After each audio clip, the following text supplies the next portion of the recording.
ಎಲ್ಲರಿಗೂ ನಮಸ್ಕಾರ. ಕರ್ನಾಟಕ ಇತಿಹಾಸ ಅಕಾಡೆಮಿಯ ಇತಿಹಾಸ ನಿರ್ಮಾತೃಗಳು ಉಪನ್ಯಾಸ ಮಾಲಿಕೆ, ಕರ್ನಾಟಕ ಇತಿಹಾಸಕ್ಕೆ ವಿಶೇಷವಾದ ಕೊಡುಗೆಯನ್ನ ಕೊಟ್ಟಂತಹ, ಕರ್ನಾಟಕ ಇತಿಹಾಸವನ್ನ ನಿರ್ಮಾಣ ಮಾಡುವುದರಲ್ಲಿ ಬಹಳ ಪ್ರಮುಖ ಕೊಡುಗೆಯನ್ನ ಕೊಟ್ಟಂತಹ ಇತಿಹಾಸಕಾರರನ್ನ ಕುರಿತಾದ ಸರಣಿಯ ಉಪನ್ಯಾಸ ಮಾಲಿಕೆಗೆ ಕರ್ನಾಟಕ ಇತಿಹಾಸ ಅಕಾಡೆಮಿಯ ಸರ್ವ ಸದಸ್ಯರಿಗೆ, ಇತಿಹಾಸ ಆಸಕ್ತರಿಗೆ, ಇತಿಹಾಸ ಉಪನ್ಯಾಸಕರಿಗೆ, ಇತಿಹಾಸ ಕ್ಷೇತ್ರದಲ್ಲಿನ ಸಂಶೋಧಕರಿಗೆ ಎಲ್ಲರಿಗೂ ಹಾರ್ದಿಕ ಸ್ವಾಗತ, ಸುಸ್ವಾಗತ. ಬಂಧುಗಳೇ, ಕುಮಾರವ್ಯಾಸನ ಕರ್ನಾಟಕ ಭಾರತ ಕಥಾಮಂಜರಿಯಲ್ಲಿ ಒಂದು ಕಾವ್ಯ ಬರ್ತದೆ. ಮದುವೆ ಎಂಬುದು ನೆವ, ಶ್ರೀ ಪದವ ನಾವು ಭೇಟಿಯಾಗಲೇಬೇಕು ಅನ್ನುವಂತಹ ಮಾತು ಅಲ್ಲಿ ಬರ್ತದೆ. ಕರ್ನಾಟಕ ಇತಿಹಾಸ ಸಂಶೋಧಕರ ಈ ಒಂದು ಮಾಲಿಕೆಯ ನೆವದೊಂದಿಗೆ ಕರ್ನಾಟಕ ಇತಿಹಾಸದ ಅತ್ಯಂತ ಮಹತ್ವಪೂರ್ಣವಾದಂತಹ ಇತಿಹಾಸ ಸಂಶೋಧನಾ ಲೇಖನಗಳು, ಪುಸ್ತಕಗಳು, ಇತಿಹಾಸ ಸಂಶೋಧನೆಯ ಸಾಧನೆಯ ಮೈಲುಗಲ್ಲುಗಳನ್ನ ನಾವು ಕರ್ನಾಟಕ ಇತಿಹಾಸ ಅಕಾಡೆಮಿಯ ಈ ಮಾಲಿಕೆಯ ಮೂಲಕ ನೋಡ್ತಾ ಬಂದಿದ್ದೀವಿ. ಇವತ್ತಿನ ಉಪನ್ಯಾಸ ಸರಣಿ 44. ಕರ್ನಾಟಕ ಇತಿಹಾಸಕ್ಕೆ, ಕರ್ನಾಟಕ ಇತಿಹಾಸ ಸಂಶೋಧನೆಗೆ ತಮ್ಮದೇ ಆದಂತಹ ವಿಶಿಷ್ಟ ಕೊಡುಗೆಗಳನ್ನ ಕೊಟ್ಟವರು ಪಂಚಮುಖಿಯವರು. RS ಪಂಚಮುಖಿಯವರು ಬಹುದೊಡ್ಡ ಇತಿಹಾಸ ಸಂಶೋಧಕರು. ಭಾರತೀಯ ಇತಿಹಾಸ ಸಂಶೋಧನೆ, ಕರ್ನಾಟಕ ಇತಿಹಾಸ ಸಂಶೋಧನೆಯಲ್ಲಿ ತಮ್ಮದೇ ಆದಂತಹ ಒಂದು ವಿಶೇಷ ಕೊಡುಗೆಯನ್ನ ಕೊಟ್ಟವರು. ಅವರ ಕುರಿತಾಗಿ ಇವತ್ತು ಮತ್ತೋರ್ವ ಇತಿಹಾಸ ಸಂಶೋಧಕರು, ಪ್ರಾಧ್ಯಾಪಕರು ಆದಂತಹ ಡಾಕ್ಟರ್ ಚಂದ್ರಶೇಖರ್ ತಾಬೋಜಿಯವರು ಇವತ್ತು ಇತಿಹಾಸ ಸಂಶೋಧನಾ ಆಚಾರ್ಯ RS ಪಂಚಮುಖಿಯವರ ಕುರಿತಾಗಿ ಉಪನ್ಯಾಸವನ್ನ ನೀಡಲಿದ್ದಾರೆ. ಡಾಕ್ಟರ್ ಚಂದ್ರಶೇಖರ್ ತಾಬೋಜಿ ಅವರೇ, ತಮಗೂ ಕೂಡ ಹೃದಯಪೂರ್ವಕ ಸ್ವಾಗತ. ಮತ್ತು ಇವತ್ತಿನ ಉಪನ್ಯಾಸ ಮಾಲಿಕೆಯಲ್ಲಿ ಪಾಲ್ಗೊಂಡಂತಹ ಎಲ್ಲ ಇತಿಹಾಸ ಪ್ರೇಮಿಗಳಿಗೆ, ಸಂಶೋಧಕರಿಗೆ, ಇತಿಹಾಸ ಅಕಾಡೆಮಿಯ ಗೌರವಾನ್ವಿತ ಸದಸ್ಯರಿಗೆ ಹಾರ್ದಿಕ ಸ್ವಾಗತ, ಸುಸ್ವಾಗತ. ಉಪನ್ಯಾಸದ ಆರಂಭದಲ್ಲಿ ಇವತ್ತಿನ ಉಪನ್ಯಾಸಕಾರರಾದಂತಹ ಡಾಕ್ಟರ್ ಚಂದ್ರಶೇಖರ್ ತಾಬೋಜಿ ಅವರ ಕಿರು ಪರಿಚಯವನ್ನ ಮಾಡಿಕೊಳ್ಳಿಕ್ಕೆ ಬಯಸ್ತಾ ಇದ್ದೀನಿ. ನನ್ನ ಆತ್ಮೀಯ ಸ್ನೇಹಿತರು ಆದಂತಹ ಡಾಕ್ಟರ್ ಚಂದ್ರಶೇಖರ್ ಬಸಪ್ಪ ತಾಬೋಜಿ ಅವರು 1974ರಲ್ಲಿ ಧಾರವಾಡ ಜಿಲ್ಲೆ, ಧಾರವಾಡ ತಾಲೂಕಿನ ಚಂದನಮಟ್ಟಿಯಲ್ಲಿ ಜನಿಸಿದ್ರು. ತಮ್ಮ ಆರಂಭಿಕ ಶಿಕ್ಷಣವನ್ನ ಧಾರವಾಡದಲ್ಲಿ ಪಡೆದು ನಂತರ ಪ್ರತಿಷ್ಠಿತ ಕರ್ನಾಟಕ ವಿಶ್ವವಿದ್ಯಾಲಯದ ಪ್ರಾಚೀನ ಇತಿಹಾಸ ಮತ್ತು ಶಾಸನಶಾಸ್ತ್ರ ವಿಭಾಗದಿಂದ 1998ರಲ್ಲಿ ಅವರು ಇತಿಹಾಸದಲ್ಲಿ MA ಪದವಿಯನ್ನ ಪಡೆದರು. ನಂತರ ಅವರು 2017ರಲ್ಲಿ ಸರ್ಕಾರಿ ಪ್ರಥಮ ದರ್ಜೆ ಕಾಲೇಜು KK ಕೊಪ್ಪದಲ್ಲಿ ಅವರು ಸಹ ಪ್ರಾಧ್ಯಾಪಕರಾಗಿ ಸೇವೆಯನ್ನ ಸಲ್ಲಿಸ್ತಾ ಇದ್ದಾರೆ. ಸದ್ಯಕ್ಕೆ ಅವರು ಬೆಳಗಾವಿ ಜಿಲ್ಲೆಯ ಖಾನಾಪುರ ತಾಲೂಕಿನ ಸರ್ಕಾರಿ ಪ್ರಥಮ ದರ್ಜೆ ಕಾಲೇಜಿನಲ್ಲಿ ಇತಿಹಾಸದ ಸಹ ಪ್ರಾಧ್ಯಾಪಕರಾಗಿ, ಇತಿಹಾಸ ವಿಭಾಗದ ಮುಖ್ಯಸ್ಥರಾಗಿ ಸೇವೆಯನ್ನ ಸಲ್ಲಿಸ್ತಾ ಇದ್ದಾರೆ. ತಾಬೋಜಿಯವರು ಕಥಾ ನಿರೂಪಕ ಶಿಲ್ಪಗಳ ಕುರಿತಾಗಿ ವಿಶೇಷವಾದ ಸಂಶೋಧನೆಯನ್ನ ಮಾಡಿದ್ದಾರೆ. ತಾಬೋಜಿಯವರು ಗೋಕಾಕ್ ತಾಲೂಕಿನ ದೇವಾಲಯಗಳು ಮತ್ತು ಶಾಸನಗಳು ಎಂಬ ವಿಷಯದಲ್ಲಿ ನಮ್ಮ ನಾಡಿನ ಪ್ರಸಿದ್ಧ ಇತಿಹಾಸ ವಿದ್ವಾಂಸರು, ಇತಿಹಾಸ ಸಂಶೋಧಕರು ಆದಂತಹ ಮತ್ತು ನಮ್ಮ ವಿದ್ಯಾಗುರುಗಳು ಆದಂತಹ ಡಾಕ್ಟರ್ ಶ್ರೀನಿವಾಸ್ ಪಾಡಿಗಾರ್ ಅವರಲ್ಲಿ 2002ರಲ್ಲಿ ಅವರು MPhil ಪದವಿಯನ್ನು ಕೂಡ ಪಡೆದಿದ್ದಾರೆ. Temples and inscriptions of Gokak taluk ಅಂತ. ಮುಂದೆ ಅವರು narrative sculptures of early Karnataka, ಆರಂಭಿಕ ಕರ್ನಾಟಕದ ಕಥಾ ನಿರೂಪಕ ಶಿಲ್ಪಗಳು ಎಂಬ ವಿಷಯದ ಮೇಲೆ ಡಾಕ್ಟರ್ ಶ್ರೀನಿವಾಸ್ ಪಾಡಿಗಾರ್ ಅವರ ಒಂದು ಮಾರ್ಗದರ್ಶನದಲ್ಲಿ PhD ಪ್ರೌಢ ಸಂಶೋಧನಾ ಮಹಾಪ್ರಬಂಧವನ್ನ ಕರ್ನಾಟಕ ವಿಶ್ವವಿದ್ಯಾಲಯಕ್ಕೆ ಮಂಡಿಸಿ PhD ಪದವಿಯನ್ನು ಕೂಡ ಪಡೆದಿದ್ದಾರೆ. ಕಥಾ ನಿರೂಪಕ ಶಿಲ್ಪಗಳ ಅಧ್ಯಯನದಲ್ಲಿ ನಮ್ಮ ಕನ್ನಡ ನಾಡಿನಲ್ಲಿ ಬಹಳ ಮಹತ್ವದ ವಿದ್ವಾಂಸರು ಎಂದೇ ಡಾಕ್ಟರ್ ತಾಬೋಜಿಯವರು ಪರಿಗಣಿತರಾಗಿದ್ದಾರೆ. ಜೈನಾಲಜಿಯಲ್ಲಿ ಕೂಡ ಅವರು ಡಿಪ್ಲೊಮಾ ಪದವಿಯನ್ನ ಪಡೆದಿದ್ದಾರೆ. ಫಸ್ಟ್ ಗೋಲ್ಡ್ ಮೆಡಲ್ ಅವರು ಪಡೆದಿದ್ದಾರೆ. ನ್ಯಾಕ್ನ ಹಲವಾರು ಸಂಘಟನೆಗಳಲ್ಲಿ ಅವರು ಬಹಳ ಪ್ರಮುಖ ಪಾತ್ರವನ್ನ ವಹಿಸಿದ್ದಾರೆ. ಜೊತೆಗೆ ಬೆಳಗಾವಿ ಜಿಲ್ಲೆಯ ದೇವಾಲಯಗಳು, ಶಾಸನಗಳು ಕುರಿತಾಗಿ ವಿಲೇಜ್ ಟು ವಿಲೇಜ್ ಸರ್ವೆಯನ್ನ ಮಾಡಿದಂತಹ ಪ್ರಮುಖ ಇತಿಹಾಸ ಸಂಶೋಧಕರಲ್ಲಿ ನಮ್ಮ ಡಾಕ್ಟರ್ ಚಂದ್ರಶೇಖರ್ ಅವರು ಕೂಡ ಒಬ್ರು. ಗೋಕಾಕ್, ಬೈಲ್ಹೊಂಗಲ, ಖಾನಾಪುರ, ಹುಬ್ಬಳ್ಳಿ ಈ ಎಲ್ಲ ಭಾಗಗಳ ವಿಲೇಜ್ ಟು ವಿಲೇಜ್, ಹಳ್ಳಿಗಳಲ್ಲಿರುವಂತಹ ಎಲ್ಲ ಶಾಸನಗಳು ಮತ್ತು ದೇವಾಲಯಗಳ ಬಗ್ಗೆ ಸಂಶೋಧನೆ ಮತ್ತು ಸರ್ವೆ, ಫೀಲ್ಡ್ ವರ್ಕ್, ಕ್ಷೇತ್ರ ಕಾರ್ಯವನ್ನು ಕೂಡ ಅವರು ಕೈಗೊಂಡಿದ್ದಾರೆ. ಶಿಲ್ಪಗಳ ಜೊತೆಗೇನೆ ದೇವಾಲಯಗಳು, ಶಾಸನಗಳ ಅಧ್ಯಯನದ ಜೊತೆಗೇನೆ ತಾಬೂಜಿಯವರ ಮತ್ತೊಂದು ಆಸಕ್ತಿಕರ ಕ್ಷೇತ್ರ ಅಂದ್ರೆ ಉತ್ಖನನ ಮತ್ತು ಪೂರ್ವ ಇತಿಹಾಸ ಕಾಲ. 2005ರಲ್ಲಿ ಬೆಳಗಾವಿ ಜಿಲ್ಲೆಯ ರಾಯಬಾಗ್ ತಾಲೂಕಿನ ಕುಡ್ಚಿಯಲ್ಲಿ ಆಶ್ ಮೌಂಟ್ಸ್, ಈ ಬೂದಿ ದಿಬ್ಬದ ಉತ್ಖನನದ ಇತಿಹಾಸ ಪೂರ್ವ ಕಾಲದ ನೆಲೆಯಲ್ಲಿ ಇವರು ಸೈಟ್ ಸೂಪರ್ವೈಸರ್ ಆಗಿ ಕೂಡ ಕಾರ್ಯವನ್ನು ನಿರ್ವಹಿಸಿದ್ದಾರೆ. ಹಾಗೇನೆ ಖಾನಾಪುರ ತಾಲೂಕಿನ ಹಲಸಿಯ ಉತ್ಖನನ 2006ರಲ್ಲಿ ನಡೀತು, ಅದರಲ್ಲಿ ಕೂಡ ಇವರು ಪಾಲ್ಗೊಂಡಿದ್ದಾರೆ. ಜೊತೆಗೆ ನಮಗೆ ಒಂದು ಬಹಳ ಹೆಮ್ಮೆ ಮತ್ತು ಬಹಳ ಗೌರವದ ವಿಷಯ ಏನು ಅಂದ್ರೆ, ಈ ಆನ್ ಸೈಟ್ ಲೆಕ್ಚರ್ಸ್ ಅಂತ ಹೇಳ್ತೀವಿ ನಾವು, ಅಂದ್ರೆ ಆ ಕ್ಷೇತ್ರದಲ್ಲಿನೇ ವಿದ್ಯಾರ್ಥಿಗಳನ್ನ ಕರ್ಕೊಂಡು ಹೋಗಿ ದೇವಾಲಯಗಳ ಕುರಿತಾದಂತಹ ಉಪನ್ಯಾಸಗಳನ್ನ ನಡೆಸ್ಕೊಡೋದ್ರಲ್ಲಿ, ವಿಶೇಷವಾಗಿ ಈ ಫಾರಿನ್ ಸ್ಟೂಡೆಂಟ್ಸ್ ಏನು ಬರ್ತಾರೆ, ವಿದೇಶಿಯ ವಿದ್ಯಾರ್ಥಿಗಳೇನು ಬರ್ತಾರೆ, ಅವ್ರಿಗೆ ಇವರು ಬಹಳ ಉತ್ತಮವಾದಂತಹ ಉಪನ್ಯಾಸಗಳನ್ನ ನೀಡ್ತಾ ಬಂದಿದ್ದಾರೆ. 2010ರಿಂದ ಇದುವರೆಗೆ ಕೆನಡಾದ ಎಲಿಸನ್ ಯೂನಿವರ್ಸಿಟಿಯ ವಿದ್ಯಾರ್ಥಿಗಳು ನಮ್ಮ ಬಾದಾಮಿ, ಐಹೊಳೆ, ಪಟ್ಟದಕಲ್ಲು, ಹಂಪಿಗೆ ಭೇಟಿ ಕೊಟ್ಟಾಗ ತಾಬೂಜಿ ಅವರು ಅವ್ರನ್ನೆಲ್ಲ ಕರ್ಕೊಂಡು ಹೋಗಿ ನಮ್ಮ ಭಾರತದ ಅತ್ಯಂತ ಮಹತ್ವಪೂರ್ಣವಾದಂತಹ ಈ ದೇವಾಲಯಗಳ ಕುರಿತಾಗಿ, ಅವುಗಳ ಕಲೆ, ವಾಸ್ತುಶಿಲ್ಪ, ಕಥಾನಿರೂಪಕ ಶಿಲ್ಪಗಳು, ವಿಶೇಷವಾಗಿ ಈ ದೇವಾಲಯಗಳ ಮಹತ್ವದ ಬಗ್ಗೆ ಅವರಿಗೆ ಅತ್ಯಂತ ವಿದ್ವತ್ಪೂರ್ಣ ಉಪನ್ಯಾಸಗಳನ್ನು ಕೂಡ ಅವರು ನೀಡಿದ್ದು ನಮ್ಗೆಲ್ಲ ಹೆಮ್ಮೆಯ ವಿಷಯ. ಜೊತೆಗೆ ಅವರು ಹಂಪಿ ಕನ್ನಡ ವಿಶ್ವವಿದ್ಯಾಲಯದ ಚರಿತ್ರೆ ವಿಭಾಗದಲ್ಲಿ ಅವರು ಮಾರ್ಗದರ್ಶಕರಾಗಿ, ಗೈಡ್ ಆಗಿ, ಇಬ್ಬರು PhD ವಿದ್ಯಾರ್ಥಿಗಳಿಗೆ ಮಾರ್ಗದರ್ಶನವನ್ನು ಕೂಡ ಮಾಡ್ತಾ ಇದ್ದಾರೆ. GRF ICHR ಫೆಲೋಶಿಪ್ ಅನ್ನು ಕೂಡ ಅವರು ಪಡೆದಿದ್ದಾರೆ. ಬಹಳ ಮತ್ತೊಂದು ಸಂತೋಷದ ಸಂಗತಿ ಅಂತಂದ್ರೆ 2014 ಚಾಲುಕ್ಯ ಉತ್ಸವದಲ್ಲಿ ಇವರಿಗೆ ಚಾಲುಕ್ಯ ಪ್ರಶಸ್ತಿಯಿಂದ ಕೂಡ ಪುರಸ್ಕೃತರಾಗಿದ್ದಾರೆ, ಸನ್ಮಾನಿತರಾಗಿದ್ದಾರೆ. ಬಹಳ ಮಹತ್ವಪೂರ್ಣವಾದಂತಹ ಇವರ ಕೆಲವು ಲೇಖನಗಳ ಬಗ್ಗೆ ನಾವು ಇಲ್ಲಿ ಪ್ರಸ್ತಾಪನ ಮಾಡಲೇಬೇಕು. ಇವರು ಯುನಿಕ್ ಗೋವಾ ಕದಂಬ ಟೆಂಪಲ್ ಔರಾದಿ ಈ ಒಂದು ವಿಷಯದ ಮೇಲೆ ಒಂದು ಬಹಳ ಮಹತ್ವಪೂರ್ಣ ಲೇಖನವನ್ನು ಬರೆದಿದ್ದಾರೆ. ಬಾಗಲಕೋಟೆ ಜಿಲ್ಲೆಯ ರಾಮಾಯಣದ ಘಟನೆಗಳ ಅಪರೂಪವಾದಂತಹ ಒಂದು ಕಥಾ ನಿರೂಪಕ ಶಿಲ್ಪದ ಬಗ್ಗೆ ಅವ್ರದೊಂದು ಮಹತ್ವಪೂರ್ಣ ಲೇಖನ ಪ್ರಕಟಗೊಂಡಿದೆ. ಜೊತೆಗೇನೆ ಗದಗ ಜಿಲ್ಲೆಯ ಇತಿಹಾಸ ಮತ್ತು ಪುರಾತತ್ವದಲ್ಲಿ ಗದಗ ತಾಲೂಕಿನ ಲಕ್ಕುಂಡಿಯ ಕಾಶಿ ವಿಶ್ವೇಶ್ವರ ದೇವಾಲಯದ ಕಥಾ ನಿರೂಪಕ ಶಿಲ್ಪಗಳ ಬಗ್ಗೆ ಅವ್ರದೊಂದು ಮತ್ತೊಂದು ಮಹತ್ವಪೂರ್ಣ ಲೇಖನ. ಜೊತೆಗೆ ಅವರು ಅನೇಕ ಶಾಸನಗಳ ಕುರಿತಾದ ಕೂಡ ಸಂಶೋಧನಾ ಪರ ಲೇಖನಗಳು ಅವರು ಪ್ರಕಟಗೊಂಡಿವೆ.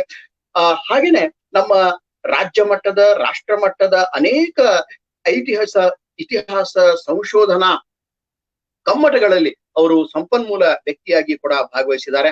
ಹಾಗೇನೆ ಅನೇಕ ರಾಷ್ಟ್ರೀಯ ಮತ್ತು ಅಂತಾರಾಷ್ಟ್ರೀಯ ಮಟ್ಟದ ಸಂಶೋಧನಾ ಲೇಖನಗಳನ್ನು ಕೂಡ ಅವರು ಪ್ರಕಟ ಮಾಡಿದ್ದಾರೆ, ಭಾಗವಹಿಸಿದ್ದಾರೆ.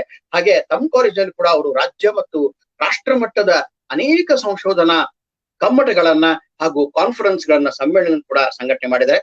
ಒಬ್ಬ ಒಳ್ಳೆ ಸಂಘಟಕರಾಗಿ, ಇತಿಹಾಸ ಸಂಶೋಧಕರಾಗಿ, ಎಲ್ಲಕ್ಕಿಂತ ಹೆಚ್ಚಾಗಿ ನಮ್ಮ ಕರ್ನಾಟಕದ ಕಥಾ ನಿರೂಪಕ ಶಿಲ್ಪಗಳ ಅಧ್ಯಯನದ ಪರಂಪರೆ ನಡೆದು ಬರ್ತಾ ಇದೆ. ಚನ್ನಬಸಪ್ಪ ಪಾಟೀಲ್, ಡಾಕ್ಟರ್ ಶ್ರೀನಿವಾಸ್ ಪಾಡಿಗಾರ್ ಸರ್ ಅಂತಹ ಎಲ್ಲ ಮಹತ್ವಪೂರ್ಣ ಸಂಶೋಧಕರ ಸಾಲಿನಲ್ಲಿ ನಮ್ಮ ಚಂದ್ರಶೇಖರ್ ತಾಬೂಜಿ ಸರ್ ಅವರು ವಿಶೇಷವಾಗಿ ಬಾದಾಮಿ ಚಾಲುಕ್ಯರ ಕುರಿತಾದಂತಹ ಕಥಾ ನಿರೂಪಕ ಶಿಲ್ಪಗಳ ಬಗ್ಗೆ ಅವರು ಡಾಕ್ಟರ್ ಪಾಡಿಗಾರ್ ಸರ್ ಅವರ ಒಂದು ಮಾರ್ಗದರ್ಶನದಲ್ಲಿ ಕೈಗೊಂಡಂತಹ ಸಂಶೋಧನೆ ಬಹಳ ಒಂದು ಮಹತ್ವಪೂರ್ಣ ಅಧ್ಯಯನ ಅಂತಾನೆ ನಮ್ಮ ಇತಿಹಾಸ ಶಿಲ್ಪಗಳ ಸಂಶೋಧನಾ ಸಾಲಿನಲ್ಲಿ ಪರಿಗಣಿತವಾಗಿದೆ.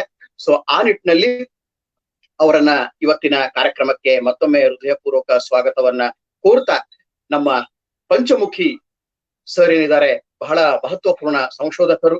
ಅವರ ಸಾಧನೆಗಳು, ಅವರ ಸಂಘಟನೆ, ಅವರ ಇತಿಹಾಸಕ್ಕೆ ನೀಡಿದಂತಹ ಕೊಡುಗೆ ಮತ್ತು ಅವರ ಗ್ರಂಥಗಳ ರಚನೆ ಎಲ್ಲ ವಿಷಯಗಳ ಕುರಿತಾಗಿ ನಮ್ಮ ಬೆಳಗಾವಿಯ ಖಾನಾಪುರ ಕಾಲೇಜಿನ ಸಹ ಪ್ರಾಧ್ಯಾಪಕರು, ಸಂಶೋಧಕರು, ಬರಹಗಾರರು, ಸಂಘಟಕರು ಆದಂತಹ ಡಾಕ್ಟರ್ ಚಂದ್ರಶೇಖರ್ ತಾಬೂಜಿ ಅವರು ಇದೀಗ ಸಂಶೋಧನಾ ಆಚಾರ್ಯ RS ಪಂಚಮುಖಿ ಅವರ ಕುರಿತಾಗಿ ತಮ್ಮ ಉಪನ್ಯಾಸವನ್ನ ಪ್ರಾರಂಭ ಮಾಡಬೇಕು ಅಂತ ಅವರಲ್ಲಿ ಕೇಳ್ಕೊತಾ ಇದ್ದೀನಿ.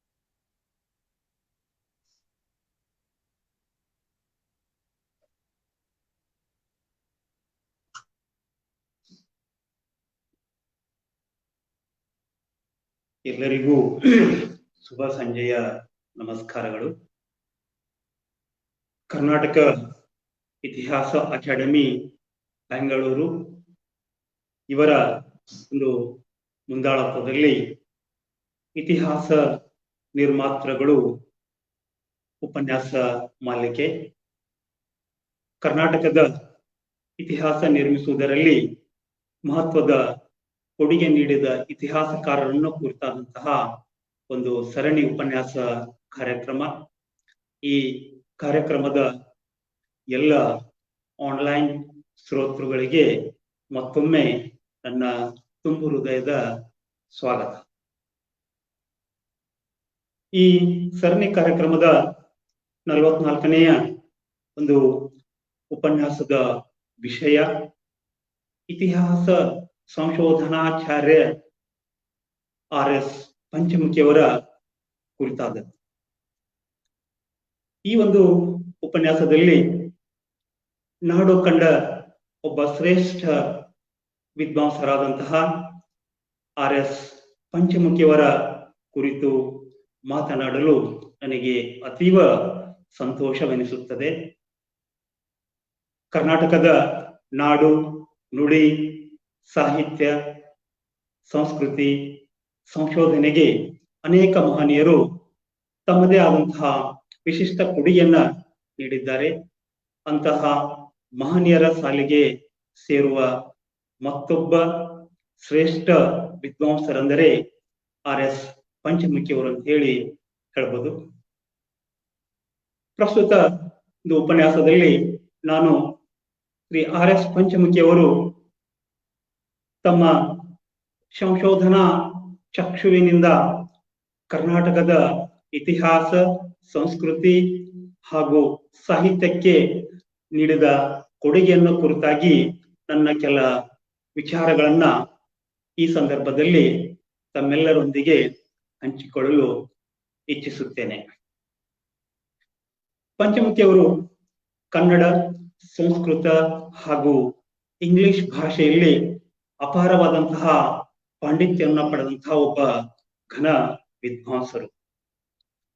ಇವರ ಕಾರ್ಯಬಾಹುಳ್ಯ ಕೇವಲ ಶಾಸನಶಾಸ್ತ್ರಕ್ಕೆ ಮಾತ್ರ ಸೀಮಿತವಾಗಿರದೆ ಪುರಾತತ್ವ, ನಾಣ್ಯಶಾಸ್ತ್ರ, ಸಾಹಿತ್ಯ, ಸಂಸ್ಕೃತಿ, ಸಂಸ್ಕೃತ ಸಾಹಿತ್ಯ, ಸಂಶೋಧನೆ ಇತ್ಯಾದಿ ಕ್ಷೇತ್ರಗಳನ್ನು ಕೂಡ ಪಸರಿಸಿತ್ತು ಅಂತ ಹೇಳಿದ್ರೆ ಅತಿಶಯೋಕ್ತಿ ಆಗಲಾರದು. ಇಂತಹ ಒಬ್ಬ ಮಹನೀಯರ ಜೀವನ, ಸಾಧನೆ ಹಾಗೂ ಅವರ ಕೊಡುಗೆಗಳ ಕುರಿತು ಚರ್ಚಿಸುವುದು ಈ ಒಂದು ಉಪನ್ಯಾಸದ ಮುಖ್ಯ ಉದ್ದೇಶ ಅಂತ ಹೇಳ್ಬೋದು. ಶ್ರೀ ರಾಘವೇಂದ್ರಾಚಾರ್ಯ ಪಂಚಮುಖಿಯವರು ಮೇ 4, 1898ರಲ್ಲಿ ಜನಿಸಿದರು. ಸ್ವಾಮಿರಾಯಾಚಾರ್ಯ ಮತ್ತು ಸಾವಿತ್ರಿಬಾಯಿ ಇವರ ತಂದೆ ತಾಯಿಗಳು. ಇವರ ಮನೆತನ ದ್ವೈತ ಸಿದ್ಧಾಂತ ಹಾಗೂ ಸಂಸ್ಕೃತ ಸಾಹಿತ್ಯದಲ್ಲಿ ಅತ್ಯಂತ ಪ್ರಸಿದ್ಧಿಯನ್ನ ಪಡೆದಿತ್ತು. ಇವರ ಪೂರ್ವಜರಿಗೆ ಗದಗ ಜಿಲ್ಲೆಯ ರೋಣ ತಾಲೂಕಿನ ಮಲಪ್ರಭಾ ನದಿಯ ತೀರದ ಮೇಲಿನ ಕೊಪ್ಪ ಎನ್ನುವ ಒಂದು ಚಿಕ್ಕ ಗ್ರಾಮವನ್ನು, ಅಲ್ಲಿ ಒಂದು ಗುರುಕುಲವನ್ನ ನಡೆಸುವುದಕ್ಕಾಗಿ ದಾನವಾಗಿ ಕೊಡಲಾಗಿತ್ತಂತೆ. ಶ್ರೀ ಪಂಚಮುಖಿಯವರಿಗೆ ಇವರ ತಂದೆಯೇ ಪ್ರಥಮ ಗುರು. ಇವರು ತಮ್ಮ ಆರಂಭದ ವಿದ್ಯಾಭ್ಯಾಸವನ್ನು ತಮ್ಮ ತಂದೆಯಿಂದಲೇ ಪಡೆದುಕೊಂಡರು. ನಂತರ ತಮ್ಮ ಪ್ರಾಥಮಿಕ ಶಿಕ್ಷಣವನ್ನು ಬದಾಮಿ ತಾಲೂಕಿನ ಜಾಲಿಹಾಳ್ ಗ್ರಾಮದಲ್ಲಿ ಪ್ರಾರಂಭಿಸಿದರು. ಮುಂದೆ ತಮ್ಮ ಮಾಧ್ಯಮಿಕ ಶಿಕ್ಷಣವನ್ನು FGAV ಶಾಲೆ ಬಾಗಲಕೋಟೆಯಲ್ಲಿ ಹಾಗೂ ಧಾರವಾಡದ ವಿಕ್ಟೋರಿಯಾ ಹೈಸ್ಕೂಲು ಅಂದ್ರೆ ಇಂದಿನ ವಿದ್ಯಾರಣ್ಯ ಹೈಸ್ಕೂಲು. ಇನ್ನೊಂದು ಹೆಮ್ಮೆಯ ವಿಷಯ ಏನು ಅಂತಂದ್ರೆ, ನಾನು ಕೂಡ ಇದೇ ಒಂದು ಶಾಲೆ ಒಬ್ಬ ವಿದ್ಯಾರ್ಥಿ ಅಂತ ಹೇಳಲಿಕ್ಕೆ ನನಗೆ ಸಂತೋಷ ಅನ್ಸುತ್ತೆ. ಈ ಒಂದು ಸಂದರ್ಭದಲ್ಲಿ ಈ ವಿದ್ಯಾರಣ್ಯ ಶಾಲೆ ಧಾರವಾಡದಲ್ಲಿ ಪಡೆದರು. ಇವರ ತಂದೆ ಇವರಿಗೆ ಸಂಸ್ಕೃತ ಕಾವ್ಯ, ನಾಟಕ, ಅಲಂಕಾರ ಶಾಸ್ತ್ರಗಳ ಕುರಿತು ಪಾಠವನ್ನ ಮಾಡಿದರು. ಹೀಗೆ ಶ್ರೀ ಪಂಚಮುಖಿಯವರು ಬಾಲ್ಯದಲ್ಲಿಯೇ ತಮ್ಮ ತಂದೆಯವರಿಂದ ಬಹಳ ಮಹತ್ವಪೂರ್ಣವಾದಂತಹ ವಿದ್ಯೆಯನ್ನ ಬಳುವಳಿಯಾಗಿ ಪಡೆದುಕೊಂಡ್ರು. ಮುಂದೆ 1917ರಲ್ಲಿ ಮ್ಯಾಟ್ರಿಕ್ಯುಲೇಷನ್ ಪರೀಕ್ಷೆಯನ್ನ ಉಚ್ಚ ಶ್ರೇಣಿಯಲ್ಲಿ ಪಾಸ್ ಆಗ್ತಾರೆ. ಅದೇ ವರ್ಷ ಧಾರವಾಡದಲ್ಲಿ ಇಂದಿನ ಪ್ರತಿಷ್ಠಿತ ಕರ್ನಾಟಕ ಕಾಲೇಜು ಆರಂಭಗೊಂಡಿತ್ತು. ಆಗ ಪಂಚಮುಖಿಯವರು ತಮ್ಮ ಕಾಲೇಜು ವಿದ್ಯಾಭ್ಯಾಸವನ್ನ ಪಡೆದುಕೊಳ್ಳುವುದಕ್ಕಾಗಿ ಕರ್ನಾಟಕ ಕಾಲೇಜಿಗೆ ಪ್ರವೇಶವನ್ನ ಪಡೆದುಕೊಳ್ತಾರೆ. ಮುಂದೆ ತಮ್ಮ BA ಪದವಿಯ ಅಧ್ಯಯನಕ್ಕಾಗಿ ಇವರು ಪುಣೆಯ ಪ್ರತಿಷ್ಠಿತ ಡೆಕ್ಕನ್ ಕಾಲೇಜಿಗೆ ಪ್ರವೇಶವನ್ನ ಪಡೆದುಕೊಳ್ಳಿಕ್ಕೆ ಬಯಸ್ತಾರ. ಆಗ ಪಂಚಮುಖಿಯವರು ಈ BA ಪದವಿಯನ್ನ ಪಡೆಯೋದಕ್ಕೋಸ್ಕರ ಪುಣೆಗೆ ತೆರಳುತ್ತಾರ. 1919ರಲ್ಲಿ ಪುಣೆಯ ಡೆಕ್ಕನ್ ಕಾಲೇಜಿನಲ್ಲಿ BA ಪದವಿಗೆ ಪ್ರವೇಶವನ್ನು ಕೂಡ ಪಡೆದುಕೊಳ್ತಾರೆ. ಆದರೆ ಇದೇ ಸಂದರ್ಭದಲ್ಲಿ ಭಾರತದ ರಾಷ್ಟ್ರೀಯ ಸ್ವಾತಂತ್ರ್ಯ ಹೋರಾಟದ ಒಂದು ಸ್ವರೂಪ ಬಹಳ ಒಂದು ಉನ್ನತ ಮಟ್ಟವನ್ನ ತಲುಪಿತ್ತು. ಅಂತಹ ಒಂದು ಸಂದರ್ಭದಲ್ಲಿ ಕ್ರಿಸ್ತಶಕ 1921ರಲ್ಲಿ ಮಹಾತ್ಮ ಗಾಂಧೀಜಿಯವರು ಅಸಹಕಾರ ಚಳವಳಿಗೆ ಪ್ರಾರಂಭ ಮಾಡ್ತಾರ. ಅವಾಗ ಶ್ರೀ ಪಂಚಮುಖಿಯವರು ಗಾಂಧೀಜಿಯವರ ಅಸಹಕಾರ ಚಳವಳಿಯಿಂದ ಪ್ರೇರೇಪಿತರಾಗಿ ತಮ್ಮ BA ಪದವಿ ಪರೀಕ್ಷೆಗೆ ಹಾಜರಾಗುವುದನ್ನ ತಪ್ಪಿಸ್ಕೊಳ್ತಾರ. ಸೊ ಅವಾಗ ಅವರ BA ಪದವಿಯಲ್ಲಿಗೆ ನಿಲ್ಲುತ್ತ. ನಂತರ ಮರಳಿ ಬಾಗಲಕೋಟೆಗೆ ಬರ್ತಾರ. ಬಾಗಲಕೋಟೆಗೆ ಬಂದು ಅಲ್ಲಿ ಕೆಲ ಸ್ನೇಹಿತರ ಜೊತೆಗೂಡಿ ಒಂದು ನ್ಯಾಷನಲ್ ಕಾಲೇಜನ್ನ ಆರಂಭಿಸ್ತಾರ. ಆದರೆ ಆ ಕಾಲೇಜು ಬಹು ದಿನಗಳವರೆಗೆ ನಡೆಯಲಿಲ್ಲ. ಮತ್ತೆ ಅವರು ಕರ್ನಾಟಕ ಕಾಲೇಜಿಗೆ ತಮ್ಮ BA ಪದವಿಯನ್ನ ಪಡೆಯೋದಕ್ಕಾಗಿ ಪ್ರವೇಶವನ್ನ ಬಯಸ್ತಾರ.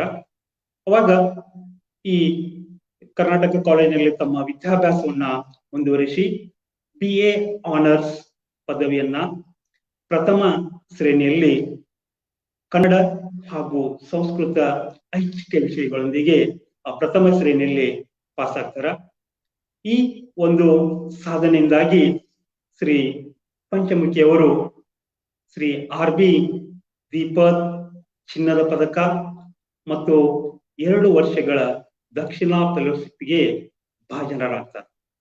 ಇದೇ ಸಂದರ್ಭದಲ್ಲಿ ಈ ದಕ್ಷಿಣಾ ಫೆಲೋಶಿಪ್ ಅನ್ನ ಪಡೆದುಕೊಂಡಂತಹ ಇನ್ನೊಬ್ಬ ಸಮಕಾಲೀನ ವಿದ್ವಾಂಸರಂದ್ರೆ ವಿಕ್ರಮ್ ಗೋಕಾಕರ್ ಅಂತ ಹೇಳಿ ಹೇಳ್ಬೋದು. ಮುಂದೆ ಇವರು 1925ರಲ್ಲಿ ಸಂಸ್ಕೃತ ವೇದಾಂತ ಮತ್ತು ಕನ್ನಡ ವಿಷಯವನ್ನ ಆಯ್ದುಕೊಂಡು MA ಪದವಿಯನ್ನ ಪೂರೈಸ್ತಾರ. ಹೀಗೆ ತಮ್ಮ ಒಂದು ಶಿಕ್ಷಣವನ್ನ ಪಡೆ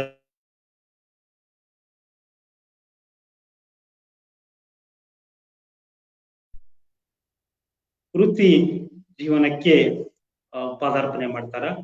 ಸೊ ಇವರು MA ಪದವಿಯ ನಂತರ ಭಾರತೀಯ ಪುರಾತತ್ವ ಸರ್ವೇಕ್ಷಣಾ ಇಲಾಖೆಯಲ್ಲಿ ಶಾಸನ ಶಾಸ್ತ್ರ ಸಹಾಯಕರಾಗಿ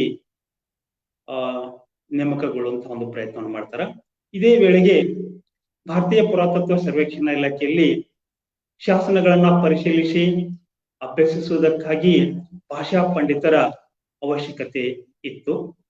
ಆಗ ಪಂಚಮುಖಿಯವರು ತಮ್ಮ MA ಪದವಿಯನ್ನ ಪೂರೈಸಿದ ವರ್ಷವೇ ಅಂದರೆ 1925 ಆಗಸ್ಟ್ ತಿಂಗಳಿನಲ್ಲಿಯೇ ಶಾಸನಶಾಸ್ತ್ರ ವಿಭಾಗದಲ್ಲಿ ಅಸಿಸ್ಟೆಂಟ್ ಎಪಿಗ್ರಾಫಿಸ್ಟ್ ಹುದ್ದೆಗೆ ಕೆಲಸಕ್ಕೆ ಸೇರ್ಕೊಳ್ತಾರೆ.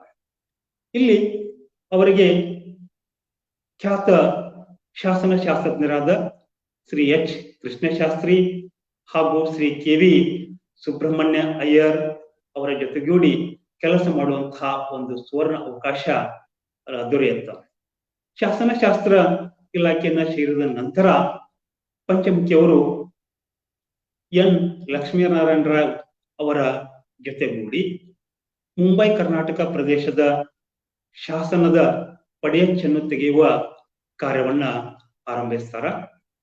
ನಂತರ ಇವರು 1926ರಿಂದ 1936ರವರೆಗಿನ ಅವಧಿಯಲ್ಲಿ ಅನೇಕ ಹಳ್ಳಿಗಳ ಸರ್ವೇಕ್ಷಣಾ ಕಾರ್ಯವನ್ನ ಕೈಕೊಂಡು ಅನೇಕ ಶಾಸನಗಳನ್ನ ಸಂಗ್ರಹಿಸುವ ಒಂದು ಸಾಹಸಕ್ಕೆ ಕೈ ಹಾಕ್ತಾರೆ. ಈ ಹಳ್ಳಿಗಳ ಸರ್ವೇಕ್ಷಣಾ ಕಾರ್ಯ ಎಷ್ಟು ಅಂದಿನ ಒಂದು ಅವಧಿಯಲ್ಲಿ ಕಠಿಣವಾಗಿತ್ತು ಅನ್ನುವಂಥದ್ದು ಬಹುಶಃ ಆ ಮಹನೀಯರಿಗೆ ತಿಳಿದಿತ್ತೇನೋ ಅಂತ ಹೇಳ್ಬೋದು. ಯಾಕಂದ್ರೆ ಯಾವುದೇ ಸಾರಿಗೆ ಸಂಪರ್ಕ ಯಾವುದೇ ಒಂದು ಸರಿಯಾದ ರಸ್ತೆ ಮಾರ್ಗ ಇಲ್ಲದೆ ಇರುವಂತಹ ಒಂದು ಸಂದರ್ಭದ ಕಾಲಘಟ್ಟದಲ್ಲಿ ಇವರು ಎಷ್ಟೋ ಸಂದರ್ಭದಲ್ಲಿ ನಡೆದುಕೊಂಡನೇ ಈ ಅನೇಕ ಹಳ್ಳಿಗಳಿಗೆ ಈ ಸರ್ವೆ ಕಾರ್ಯಕ್ಕಾಗಿ ಭೇಟಿ ಕೊಟ್ಟು ಮಹತ್ವದ ಶಾಸನಗಳನ್ನ ಸಂಗ್ರಹಿಸುವಂತಹ ಒಂದು ಮಹಾನ್ ಕಾರ್ಯದಲ್ಲಿ ತೊಡಗಿಸಿಕೊಳ್ತಾರ. ಇವರು ತೆಲುಗು ಹಾಗೂ ತಮಿಳು ಭಾಷೆಗಳನ್ನು ಕೂಡ ಕಲಿತು ಆ ಭಾಷೆಯ ಶಾಸನಗಳನ್ನು ಓದುವಂತಹ ಹಾಗೂ ಅರ್ಥೈಸಿಕೊಳ್ಳುವಂತಹ ಒಂದು ಪ್ರಯತ್ನವನ್ನು ಕೂಡ ಮಾಡ್ತಾರೆ.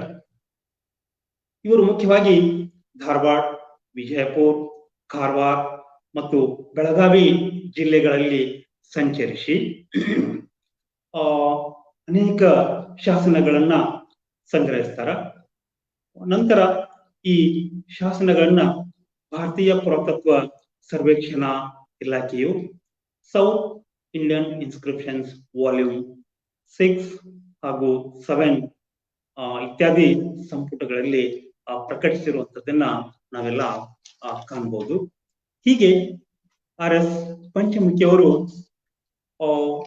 ಶಾಸನಶಾಸ್ತ್ರ ವಿಭಾಗದಲ್ಲಿ ಕೆಲಸಕ್ಕೆ ಸೇರಿದ ಆರಂಭದಲ್ಲಿಯೇ ಅನೇಕ ವಿದ್ವಾಂಸರ ಜೊತೆಗೂಡಿ ಒಳ್ಳೆಯ ಸಂಶೋಧನಾ ಆಸಕ್ತಿಯನ್ನ ಬೆಳೆಸ್ಕೊಳ್ತಾರ.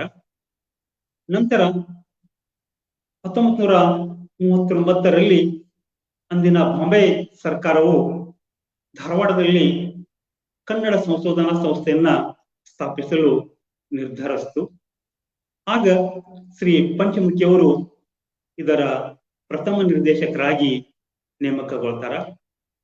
ಆರಂಭದಲ್ಲಿ ಈ ಸಂಸ್ಥೆ ಕರ್ನಾಟಕ ಕಾಲೇಜಿನ ಒಂದು ಚಿಕ್ಕ ಕೋಣೆಯಲ್ಲಿ ಒಬ್ಬ ನಿರ್ದೇಶಕ, ಒಬ್ಬ ಗುಮಾಸ್ತ ಮತ್ತು ಕೆಲ ಪುಸ್ತಕಗಳೊಂದಿಗೆ ತನ್ನ ಕಾರ್ಯವನ್ನ ಆರಂಭ ಮಾಡಿತು. ಆದರೆ ಕೆಲವು ವರ್ಷಗಳಲ್ಲಿ ಈ ಸಂಸ್ಥೆಯು ಶ್ರೀ ಪಂಚಮುಖಿಯವರ ಸತತ ಪ್ರಯತ್ನದ ಫಲವಾಗಿ ಇಡೀ ಉತ್ತರ ಕರ್ನಾಟಕದಲ್ಲಿ ಒಂದು ಅತ್ಯಂತ ಮಹತ್ವದ ಸಂಸ್ಥೆಯಾಗಿ ಬೆಳೆಯಿತು ಅಂತ ಹೇಳಿದ್ರ ಅತಿಶಯೋಕ್ತಿ ಆಗಲಾರದು. ಈ ಸಂಸ್ಥೆಯ ಮುಖಾಂತರ ಪಂಚಮುಖಿಯವರು ಕನ್ನಡ ಸಾಹಿತ್ಯ ಹಾಗೂ ಸಂಸ್ಕೃತಿಗೆ ಸಂಬಂಧಿಸಿದಂತೆ ಸಂಶೋಧನೆ ಕೈಗೊಳ್ಳುವಂತಹ ಒಂದು ಪ್ರಯತ್ನವನ್ನ ಮಾಡ್ತಾರ. ಸಂಶೋಧನೆಗೆ ಹೆಚ್ಚಿನ ಆದ್ಯತೆಯನ್ನ ನೀಡುವ ಹಿನ್ನೆಲೆಯಲ್ಲಿ ಇಬ್ಬರು ಸಂಶೋಧನಾ ಸಹಾಯಕರುಗಳನ್ನು ಕೂಡ ನೇಮಕ ಮಾಡ್ಕೊಳ್ತಾರ. ಅವರಲ್ಲಿ ಶ್ರೀ BR ಜೋಶಿ ಕೂಡ ಪ್ರಮುಖರು ಅಂತ ಹೇಳಿ ಹೇಳ್ಬೋದು. ಪಂಚಮುಖಿಯವರು ತಮ್ಮ ಸಂಶೋಧನಾ ಸಹಾಯಕರಾದಂತಹ ಶ್ರೀ BR ಜೋಶಿಯವರ ಜೊತೆಗೂಡಿ ಉತ್ತರ ಕನ್ನಡ ಜಿಲ್ಲೆಯಲ್ಲಿ ಸಂಚರಿಸಿ ಸುಮಾರು 100 ಶಾಸನಗಳನ್ನ, ತಾಮ್ರಪಟ ಶಾಸನಗಳನ್ನ ಹಾಗೂ 80ಕ್ಕೂ ಹೆಚ್ಚು ಹಸ್ತಪ್ರತಿಗಳನ್ನ ಶೋಧನೆ ಮಾಡ್ತಾರ. ಈ ಒಂದು ಶೋಧ ಕಾರ್ಯ ಕನ್ನಡ ಸಂಶೋಧನಾ ಸಂಸ್ಥೆಯ ಆಗತಾನೆ ಹುಟ್ಟಿಕೊಂಡಂತಹ ವಸ್ತು ಸಂಗ್ರಹದ ಬೆಳವಣಿಗೆಗೆ ಒಂದು ತುಂಬಾ ಸಹಕಾರಿಯಾಯಿತು ಅಂತ ಹೇಳಿ ತಿಳಿದು ಬರುತ್ತ. ಮುಂದೆ 1939ರಿಂದ 1953ರ ಒಂದು ಅವಧಿಯಲ್ಲಿ ಪಂಚಮುಖಿಯವರು ಸುಮಾರು 40 ಪುರಾತತ್ವ ನೆಲೆಗಳನ್ನ ಶೋಧಿಸ್ತಾರ. ಇವುಗಳಲ್ಲಿ ವಡಗಾಂವ್ ಮಾಧವಪುರ್ ಹಾಗೂ ಹೆರ್ಕಲ್ ನೆಲೆಗಳು ಅತ್ಯಂತ ಪ್ರಮುಖವಾದವುಗಳು ಅಂತದನ್ನ ನಾವಿಲ್ಲಿ ಮರೆಯುವಂತಿಲ್ಲ. ಈ ವಡಗಾಂವ್ ಮಾಧವಪುರದಲ್ಲಿ ಕನ್ನಡ ಸಂಶೋಧನಾ ಸಂಸ್ಥೆ ಹಾಗೂ ರಾಜ್ಯ ಪುರಾತತ್ವ ಇಲಾಖೆಯ ಸಹಯೋಗದೊಂದಿಗೆ ಉತ್ಖನನ ನಡೆದು ಅನೇಕ ಈ ಇತಿಹಾಸ ಆರಂಭ ಕಾಲದ ಪ್ರಮುಖ ಅವಶೇಷಗಳು ನಮಗೆ ಲಭ್ಯವಾಗಿರುವಂತದ್ದನ್ನ ನಾವು ಕಾಣಬಹುದು. ಇಲ್ಲಿ ಸುಮಾರು 500 ಶಿಲಾಶಾಸನಗಳನ್ನ, ತಾಮ್ರಪಟ ಶಾಸನಗಳನ್ನ ಹಾಗೂ ಹಸ್ತಪ್ರತಿಗಳನ್ನ ಈ ಅವಧಿಯಲ್ಲಿ ಈ ಪಂಚಮುಖಿಯವರು ಸಂಗ್ರಹ ಮಾಡುವಂತಹ ಒಂದು ಕಾರ್ಯವನ್ನ ಮಾಡ್ತಾರ. ಜೊತೆಗೆ ಇವರ ಇನ್ನೋರ್ವ ಸಂಶೋಧನಾ ಸಹಾಯಕರಾಗಿದ್ದಂತಹ ಶ್ರೀ EM ಅನ್ನಿಗೇರಿಯವರು ಅಕ್ಕಲಕೋಟೆ ತಾಲೂಕು, ಸಂಗ್ಲಿ ಸಂಸ್ಥಾನ, ಹಿರೇಕೆರೂರು, ಹಾನಗಲ್ ತಾಲೂಕು ಹಾಗೂ ಬೆಳಗಾವಿ ಜಿಲ್ಲೆಗಳಲ್ಲಿ ಅನೇಕ ಸಂಚರಿಸಿ ಅನೇಕ ಮಹತ್ವದ ಕಂಚಿನ ಯುಗದ ನೆಲೆಗಳನ್ನ ಶೋಧಿಸ್ತಾರ. ಅವುಗಳಲ್ಲಿ ಸಪ್ತಸಾಗರ ಹಾಗೂ ತೆರ್ದಾಳ್ ಸಮೀಪದ ಬೃಹತ್ ಗುರಿಗಳು ಪ್ರಮುಖವಾದವುಗಳಂತ ಹೇಳಿ ಹೇಳ್ಬೋದು. ಹಾಗೇನೆ ವಡಗಾಂವ್ ಮಾದಪುರದಲ್ಲಿ ಕ್ರಿಸ್ತ ಶಕ 1ನೇ ಶತಮಾನಕ್ಕೆ ಸೇರಿದಂತಹ ವೈದಿಕ ಪ್ರಾಕೃತ ಬ್ರಾಹ್ಮಿ ಲಿಪಿಯ ಯೂಪ ಶಾಸನವನ್ನ ಶೋಧಿಸ್ತಾರ. ಈ ಒಂದು ಶಾಸನದ ಜಾಡನ್ನ ಹಿಡಿದು ಈ ಕನ್ನಡ ಸಂಶೋಧನಾ ಸಂಸ್ಥೆ ಮತ್ತು ರಾಜ್ಯ ಪುರಾತತ್ವ ಇಲಾಖೆಯವರು ಸಂಶೋಧನೆಯನ್ನ ಕೈಗೊಂಡದ್ದನ್ನ ನಾವಿಲ್ಲಿ ಸ್ಮರಿಸಬಹುದು. ಇಷ್ಟಲ್ಲದೆ ಚಲುಕ್ಯ ವಲ್ಲಭೇಶ್ವರ 1ನೇ ಪುಲಿಕೇಶಿಯ ಭಟ್ಟ ಶಾಸನವನ್ನು ಕೂಡ ಶೋಧಿಸಿದ ಶ್ರೇಯಸ್ಸು ಪಂಚಮುಖಿಯವರಿಗೆ ಸಲ್ಲತ್ತಂತ ಹೇಳ್ಬೋದು. ಪಂಚಮುಖಿಯವರು ಈ ಶಾಸನವನ್ನ ಭಾರತೀಯ ಪುರಾತತ್ವ ಸರ್ವೇಕ್ಷಣಾ ಇಲಾಖೆಯ ಸಹಾಯದೊಂದಿಗೆ ಶೋಧಿಸಿ ಈ ಬದಾಮಿ ಚಲುಕ್ಯರ ಒಂದು ಅತ್ಯಂತ ಪ್ರಾಚೀನ ಶಾಸನವನ್ನ ಬೆಳಕಿಗೆ ತರುವಲ್ಲಿ ಮಹತ್ವದ ಕೊಡುಗೆಯನ್ನು ಕೂಡ ನೀಡಿದ್ದಾರೆ. ಸಂಶೋಧನೆಗೆ ಸಂಬಂಧಿಸಿದಂತೆ ಇವರು ಕನ್ನಡ ಸಂಶೋಧನಾ ಸಂಸ್ಥೆಗೆ ಸಾವಿರಾರು ಗ್ರಂಥಗಳನ್ನ ಹಾಗೂ ಅನೇಕ ಸಂಶೋಧನಾ ನಿಯತಕಾಲಿಕೆಗಳನ್ನ ಈ ಸಂಸ್ಥೆಯ ಗ್ರಂಥಾಲಯಕ್ಕೆ ಸೇರಿಸುವಲ್ಲಿ ಯಶಸ್ವಿಯಾದರು.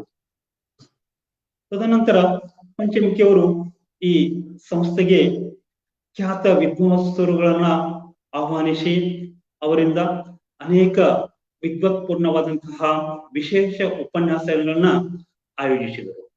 ಅವುಗಳಲ್ಲಿ ಕೆಲವು ಉಪನ್ಯಾಸಗಳು ಈ ಸಂಸ್ಥೆಯಿಂದನೇ ಪ್ರಕಟ ಕೂಡ ಆದವು ಅಂತ ಹೇಳಿ ಹೇಳ್ಬೋದು. ಇವರು ಮಲಪ್ರಭಾ ಹಾಗೂ ಕೃಷ್ಣಾ ನದಿ ತೀರದಲ್ಲಿ, ಈ ಎರಡು ನದಿಗಳು ಈ ಭಾಗದ ಪ್ರಮುಖ ನದಿಗಳಾಗಿತ್ತು. ಈ ಒಂದು ನದಿ ಪ್ರದೇಶದಲ್ಲಿ ಅಥವಾ ನದಿ ತೀರದಲ್ಲಿ ದೊರೆತಂತಹ ಶಿಲಾ ಸಲಕರಣೆಗಳ ನಿರ್ದಿಷ್ಟ ಕಾಲಮಾನವನ್ನ ಗುರುತಿಸುವುದಕ್ಕಾಗಿ ಸಮಕಾಲೀನ ವಿದ್ವಾಂಸರುಗಳಾದಂತಹ ಜಿಯೋನಿಯರ್, ಶ್ರೀ ವಿ.ಡಿ. ಕೃಷ್ಣಸ್ವಾಮಿ ಮತ್ತು ಇತರರ ಸಹಾಯದಿಂದ ಪ್ರಯತ್ನವನ್ನು ಮಾಡಿದ್ರು ಅಂತ ಹೇಳಿ ತಿಳಿದು ಬರುತ್ತ. ರಾಬರ್ಟ್ ಬ್ರೂಸ್ಫೂಟರ ತರುವಾಯ ಉತ್ತರ ಕರ್ನಾಟಕದ ಪ್ರಾಗೈತಿಹಾಸಿಕ ಶೋಧನೆ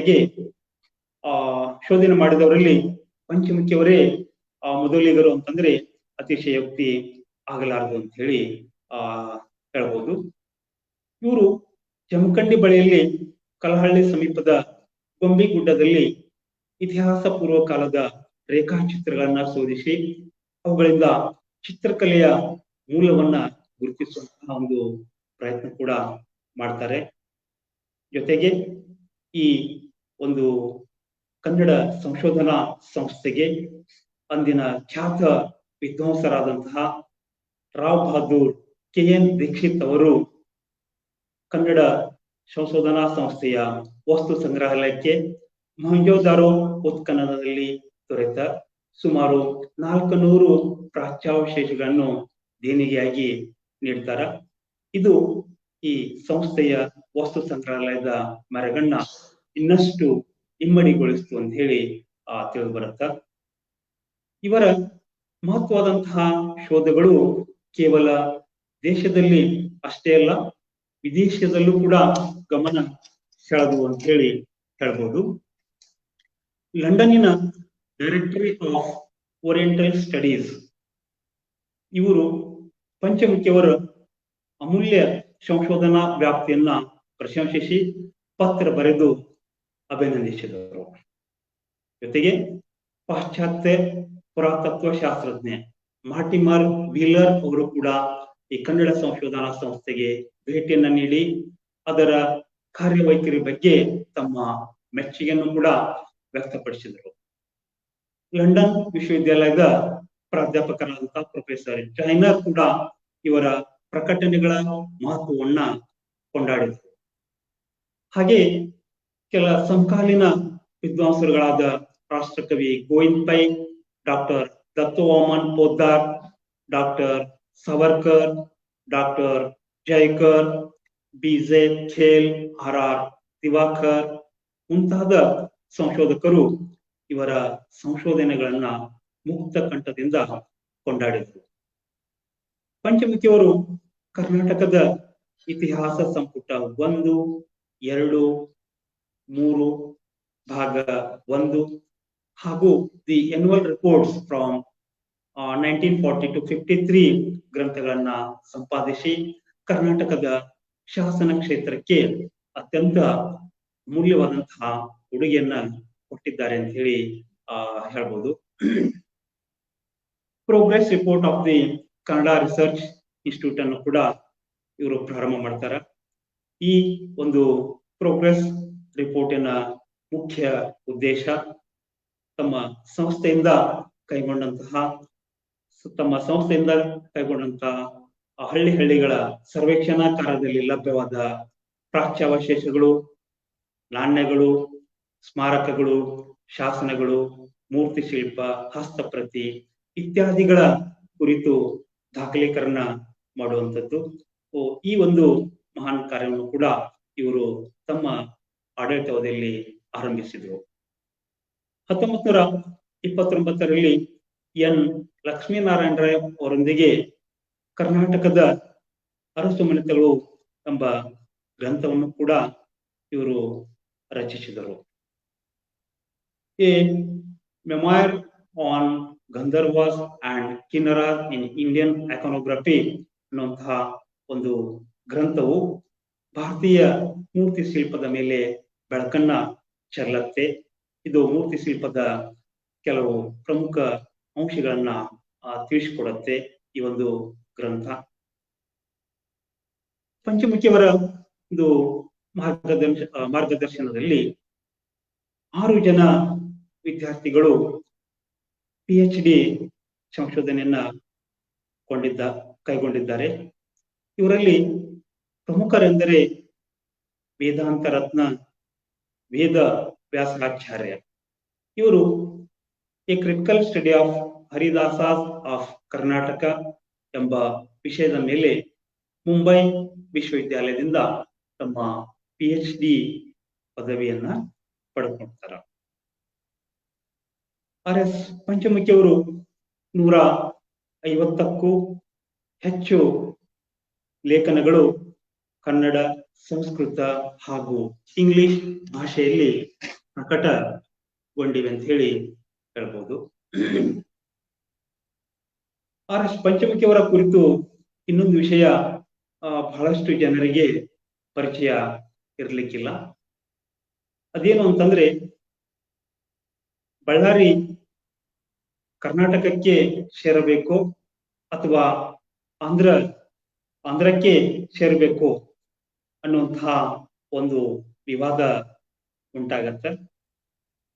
ಈ ವಿವಾದ ಉಂಟಾದಾಗ ಕೇಂದ್ರ ಸರ್ಕಾರದಿಂದ ಇದನ್ನ ಪರಿಹರಿಸುವುದಕ್ಕಾಗಿ ಮಿಶ್ರಾ ಕಮಿಷನ್ ಅನ್ನ ನೇಮಿಸಲಾಗಿತ್ತು.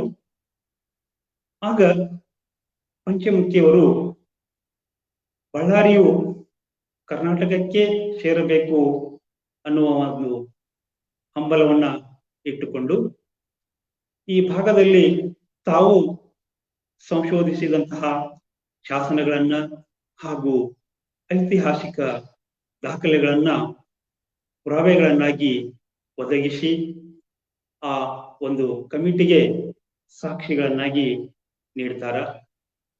ಹೀಗೆ RS ಪಂಚಮುಖಿಯವರು ಬಹಳ ವಿದ್ವತ್ಪೂರ್ಣವಾಗಿ ವಾದವನ್ನ ಮಾಡಿ ಕರ್ನಾಟಕದಲ್ಲಿ ಬಳ್ಳಾರಿ ಉಳಿಯುವಂತೆ ಮಾಡಿದಂತಹ ಒಂದು ಶ್ರೇಯಸ್ಸು ಇವರಿಗೆ ಸಲ್ಲತ್ತೆ ಅನ್ನುವಂತ ಒಂದು ಮಾತನ್ನು ಇಲ್ಲಿ ಸ್ಮರಿಸಬಹುದು. ಶ್ರೀ ಪಂಚಮುಖಿಯವರ ಒಂದು ಗರಡಿಯಲ್ಲಿ ಅನೇಕ ಜನ ವಿದ್ವಾಂಸರು ತಮ್ಮ ಅಧ್ಯಯನವನ್ನ ಕೈಗೊಳ್ತಾರ. ಅಂತಹ ಶ್ರೇಷ್ಠ ವಿದ್ವಾಂಸರ ಪಟ್ಟಿಯನ್ನ ನೋಡಿದಾಗ, ಅಂದ್ರೆ ಈ ಪಂಚಮುಖಿಯವರ ನಂತರ ಶಾಸನಾಧ್ಯಯನದ ಈ ಒಂದು ಪರಂಪರೆಯನ್ನ ಮುಂದುವರಿಸಿಕೊಂಡು ಬಂದವರಲ್ಲಿ ಅತ್ಯಂತ ಪ್ರಮುಖರೆಂದರೆ ಡಾಕ್ಟರ್ ಶ್ರೀನಿವಾಸ್ ರಿತ್ತಿ ಅವರು. ದಿವಂಗತ ಡಾಕ್ಟರ್ ಶ್ರೀನಿವಾಸ್ ರಿತ್ತಿ ಅವರು ಕೂಡ ಪಂಚಮುಖಿಯವರ ಗರಡಿಯಲ್ಲಿ ಪಳಗಿ ಕರ್ನಾಟಕದ ಶಾಸನ ಕ್ಷೇತ್ರಕ್ಕೆ ಅವರು ನೀಡಿರುವಂತಹ ಒಂದು ಕೊಡುಗೆಯನ್ನ ನಾವೆಲ್ಲರೂ ಇಲ್ಲಿ ಸ್ಮರಿಸಬಹುದು.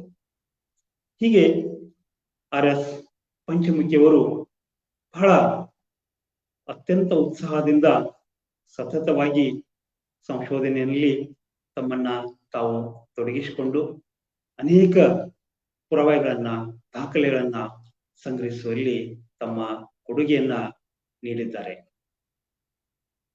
ಈ ರೀತಿ ತಮ್ಮ ನಿವೃತ್ತಿಯ ನಂತರ ಕೂಡ ಪಂಚಮುಖಿಯವರು ಸಂಶೋಧನೆಯನ್ನ ಮುಂದುವರಿಸಿದರು. ಪಂಚಮುಖಿಯವರು ತಮ್ಮ ಸೇವಾ ನಿವೃತ್ತಿಯ ನಂತರ ಧಾರವಾಡದಲ್ಲಿ ಸ್ಥಾಪಿಸಲ್ಪಟ್ಟಂತಹ ಕರ್ನಾಟಕ ಇತಿಹಾಸ ಸಂಶೋಧಕ ಮಂಡಲದ ಗೌರವ ನಿರ್ದೇಶಕರಾಗಿ ಕಾರ್ಯವನ್ನ ಆರಂಭ ಮಾಡ್ತಾರೆ.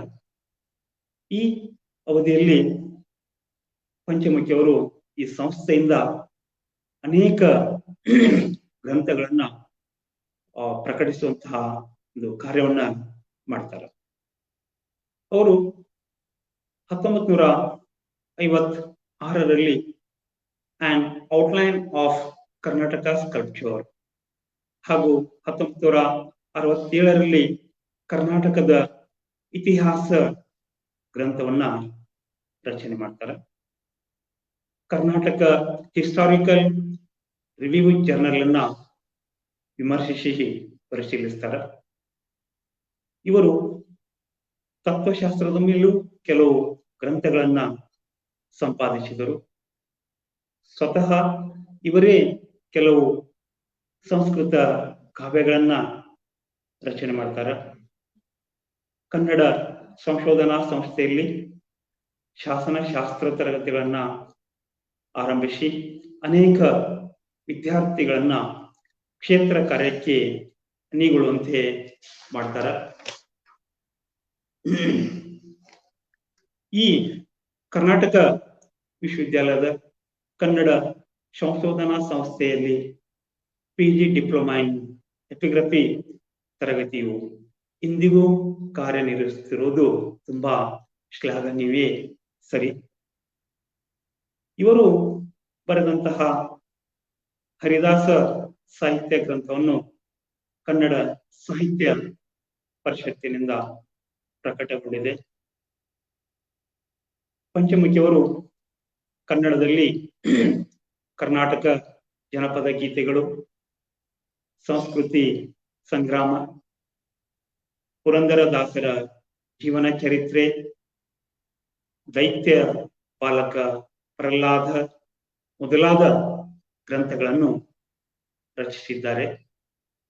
ಸಂಸ್ಕೃತದಲ್ಲಿ ಅನೇಕ ಸ್ತೋತ್ರ ಕಾವ್ಯಗಳನ್ನು ಕೂಡ ಇವರು ರಚಿಸಿದ್ದಾರೆ. ಇವರು ವಿಮರ್ಶಾತ್ಮಕವಾಗಿ ಸಂಪಾದಿಸಿ ಪ್ರಕಟಿಸಿದ ಕನ್ನಡ ಗ್ರಂಥಗಳೆಂದರೆ ಚಂದ್ರಹಾಸನ ಮದನ ತಿಲಕ ಮತ್ತು ಕವಿ ಶಿವ ಬಂಧನ, ಕುಮಾರವ್ಯಾಸನದೊಂದು ಕೇಳಲಾದ ಐರಾವತ.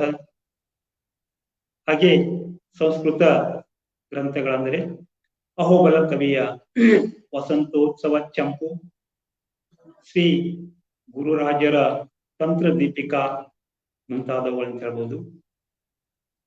ಪಂಚಮುಖಿಯವರು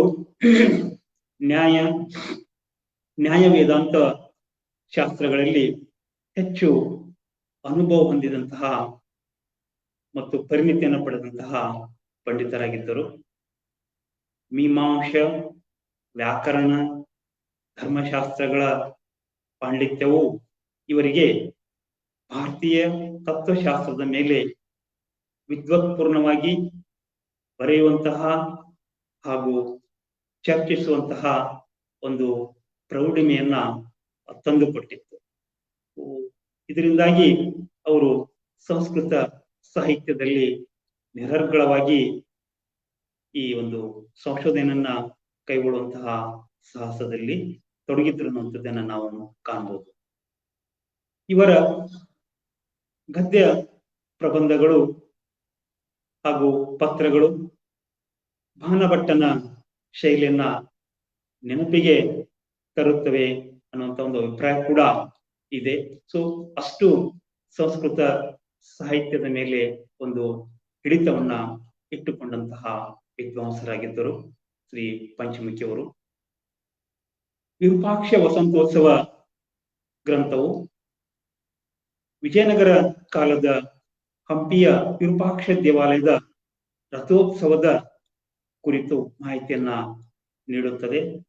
ಇದರ ಜೊತೆಗೆ ವಿಜಯನಗರ ಸಾಮ್ರಾಜ್ಯದ ಆರಂಭಿಕ ವಿಜಯನಗರ ಸಾಮ್ರಾಜ್ಯದ ರಾಜಕೀಯ ಹಾಗೂ ಸಾಮಾಜಿಕ ಅಂಶಗಳ ಮೇಲೂ ಕೂಡ ಇದು ಅತ್ಯಂತ ಮಹತ್ವದ ಪ್ರಭಾವವನ್ನ ಬೀರುತ್ತೆ. ಇವರು ಶ್ರೀ ಗುರು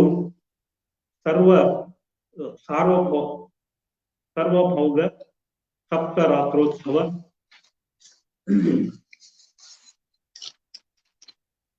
ಎಂಬ ಸಂಸ್ಕೃತ ಚಂಪುವನ್ನ ರಚಿಸಿದರು. ಇದು ಒಂದು ಶ್ರೇಷ್ಠ ಸಂಸ್ಕೃತ ಕಾವ್ಯ ಅನ್ನುವಂತ ಹೆಗ್ಗಳಿಕೆಗೆ ಕಾರಣವಾಗಿದೆ.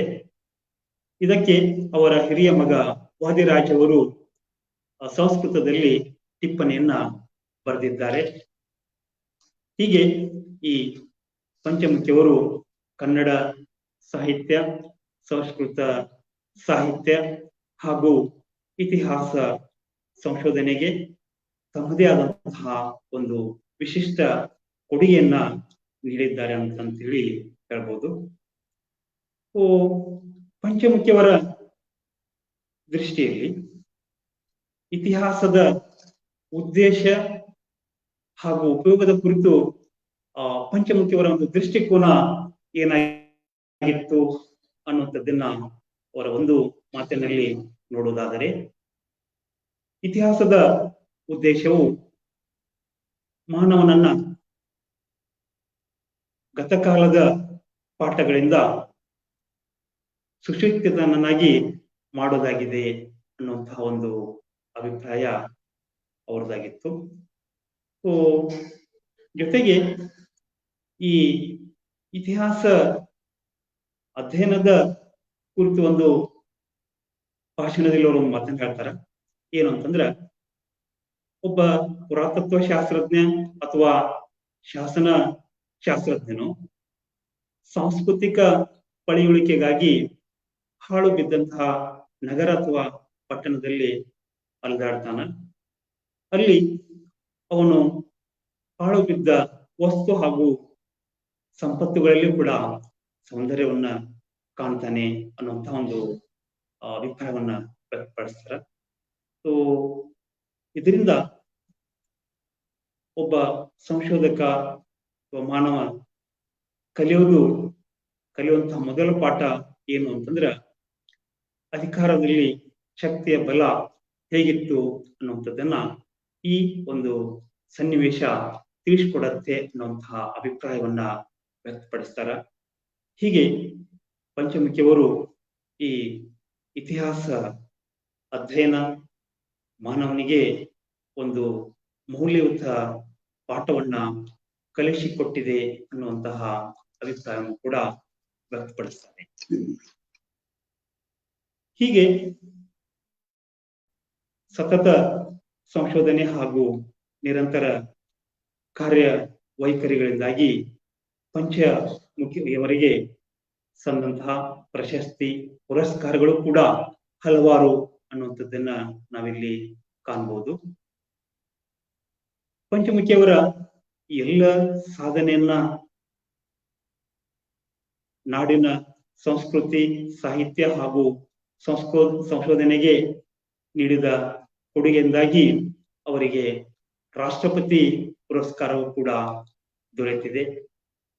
ಅನೇಕ ಸಂಘ ಸಂಸ್ಥೆಗಳು ಕೂಡ ಇವರ ಕಾರ್ಯಕ್ಷಮತೆಯನ್ನ ಗಮನಿಸಿ ಇವರಿಗೆ ವಿದ್ಯಾ ರತ್ನ ವಿದ್ಯಾ ವಿಭೂಷಣ, ಹರಿದಾಸ ಸಾಹಿತ್ಯ ರತ್ನ, ಮಹಾ ಮಹಿಮೋಪಾಧ್ಯಾಯ ಇತ್ಯಾದಿ ಬಿರುದಾವಳಿಗಳನ್ನ ನೀಡಿ ಗೌರವಿಸಿವೆ.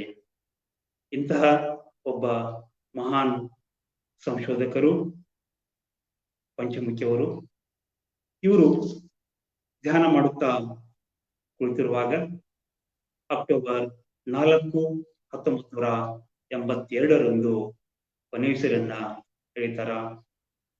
ಹೀಗೆ ಈ ಒಬ್ಬ ಮಹಾನ್ ಸಂಶೋಧಕ ಕನ್ನಡ ನಾಡು, ನುಡಿ ಮತ್ತು ಸಂಸ್ಕೃತಿಗೆ ತಮ್ಮದೇ ಆದಂತಹ ಒಂದು ಅತ್ಯಂತ ಮಹತ್ವದ ಕೊಡುಗೆಯನ್ನ ನೀಡಿದ್ದಾರೆ ಅನ್ನೋದರಲ್ಲಿ ಯಾವುದೇ ಸಂದೇಹವಿಲ್ಲ ಅನ್ನುವಂತಹ ಒಂದು ಮಾತನ್ನ ಇಲ್ಲಿ ಹೇಳ್ಬೋದು. ಹೀಗೆ ಈ ಪಂಚಮುಖಿಯವರ ಕುರಿತಾದಂತಹ ಕೆಲ ವಿಚಾರಗಳನ್ನು ನಾನು ತಮ್ಮೊಂದಿಗೆ ಇಲ್ಲಿವರೆಗೂ ಹಂಚಿಕೊಂಡಿದ್ದೇನೆ. ಏನಾದರೂ ಪ್ರಶ್ನೆಗಳಿದ್ದರೆ ಆಸಕ್ತರು ಪ್ರಶ್ನೆಗಳನ್ನ ಕೇಳಬಹುದು. ಧನ್ಯವಾದಗಳು ತಾಬೂಜಿ ಅವರೇ, ಬಹಳ ಮಾಹಿತಿಪೂರ್ಣವಾದ ಮತ್ತು ಬಹಳ ಉತ್ತಮವಾದ ಉಪನ್ಯಾಸವನ್ನ ನೀಡಿದ್ದೀರಿ. ಪಂಚಮುಖಿ ಅವರ ಸಾಧನೆಗಳು ಬಹುಶಃ ತಾವು ಹೇಳಿದ ಹಾಗೆ ವಿದ್ಯಾರತ್ನ RS ಪಂಚಮುಖಿ ಅಂತ ನಮ್ಮ ನಾಡಿನಲ್ಲಿ ಪಂಚಮುಖಿ ಸರ್ ಅವರು ಹೆಸರಾಗಿದ್ದಾರೆ. ಅವರ ಅನನ್ಯವಾದಂತಹ ಕೊಡುಗೆ ಸಂಸ್ಥೆಗಳು ಮತ್ತು ಸಂಶೋಧನೆಗಳ ಮೂಲಕ ನಮ್ಮ ಕನ್ನಡ ಸಂಶೋಧನಾ ಸಂಸ್ಥೆ ಮತ್ತು ಇತಿಹಾಸ ಸಂಶೋಧನಾ ಮಂಡಲ ಎರಡು ಸಂಸ್ಥೆಗಳ ಮೂಲಕ ಪಂಚಮುಖಿಯವರು ಕೈಗೊಂಡಂತಹ ಒಂದು ಅನನ್ಯ ಸೇವೆ ನಮ್ಮ ಕನ್ನಡ ನಾಡಿನ ಸಂಸ್ಕೃತಿ, ಸಂಶೋಧನೆ, ಪ್ರಾಚ್ಯವಿದ್ಯೆ, ವಿಶೇಷವಾಗಿ ಸಂಸ್ಕೃತ ಭಾಷೆ ಮತ್ತು ತತ್ವಶಾಸ್ತ್ರೀಯ ಕ್ಷೇತ್ರದಲ್ಲಿ ಕೂಡ ಬಹಳಷ್ಟು ಮಹತ್ವಪೂರ್ಣವಾದ ಕೊಡುಗೆಯನ್ನ ಪಂಚಮುಖಿ ಅವರು ನೀಡಿದ್ದಾರೆ. ತುಂಬಾ ಧನ್ಯವಾದಗಳು ತಮ್ಗೆ. ಸ್ವಲ್ಪ ನಾವೀಗ ಸಂವಾದವನ್ನ ಮಾಡೋಣ. ಬೇರೆ ಬೇರೆ ವಿದ್ವಾಂಸರು ಪಂಚಮುಖಿ ಅವರ ಸಾಧನೆಗಳ ಬಗ್ಗೆ ತಮ್ಗೆ ಪ್ರಶ್ನೆಗಳನ್ನ ಕೇಳಿದರೆ ಅದ್ರ ಬಗ್ಗೆ ನಾವೀಗ ಚರ್ಚೆನ ಮಾಡೋಣ. ಪ್ರಸಿದ್ಧ ವಿದ್ವಾಂಸರಾದಂತಹ ನಮ್ಮ SK ಅರುಣಿ ಸರ್ ಅವರು ಒಂದು ಪ್ರಶ್ನೆಯನ್ನ ಅವರು ಕೇಳಿದ್ದಾರೆ. ಅರುಣಿ ಸರ್ ಅವರ ಪ್ರಶ್ನೆ ಏನಂದ್ರೆ, ಕನ್ನಡ ಸಂಶೋಧನಾ ಸಂಸ್ಥೆ ಸ್ಥಾಪನೆಗೆ ಜಮಖಂಡಿ ಮತ್ತು ಮುಧೋಳ ಸಂಸ್ಥಾನಗಳ ಉದಾರವಾದ ಅನುದಾನ ಕಾರಣವಾಗಿತ್ತೆ. ಏಕೆಂದರೆ ಬ್ರಿಟಿಷರ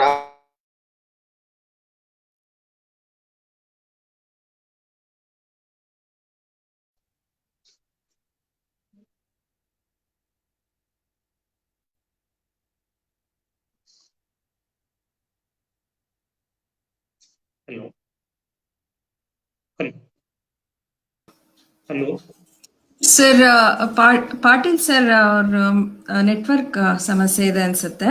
ಅವರು ಓದ್ತಿದ್ದು ಪ್ರಶ್ನೆ ಸರ್, SK ಅರುಣಿ ಸರ್ ಅವ್ರು ಕೇಳಿರೋದು, ಕನ್ನಡ ಸಂಶೋಧನಾ ಸಂಸ್ಥೆಯ ಸ್ಥಾಪನೆಗೆ ಜಮಖಂಡಿ ಮತ್ತು ಮುಧೋಳ ಸಂಸ್ಥಾನಗಳ ಉದಾರ ಅನುದಾನ ಕಾರಣವಾಗಿತ್ತೆ. ಏಕೆಂದರೆ ಬ್ರಿಟಿಷರ ಬಾಂಬೆ ಪ್ರಾಂತ್ಯ ಆಡಳಿತಕ್ಕೆ ಕನ್ನಡ ಕುರಿತ ಸಂಶೋಧನೆ ಉತ್ಸಾಹವಾಗ್ಲಿ ಇರಲಿಲ್ಲ. ಅಲ್ಲದೆ ಅದಕ್ಕಾಗಿ ಧಾರವಾಡವನ್ನು ಆಯ್ಕೆ ಮಾಡುವುದಕ್ಕೆ ಕಾರಣ ಏನಿತ್ತು ಅಂತ ಕೇಳ್ತಾ ಇದ್ದಾರೆ ಸರ್.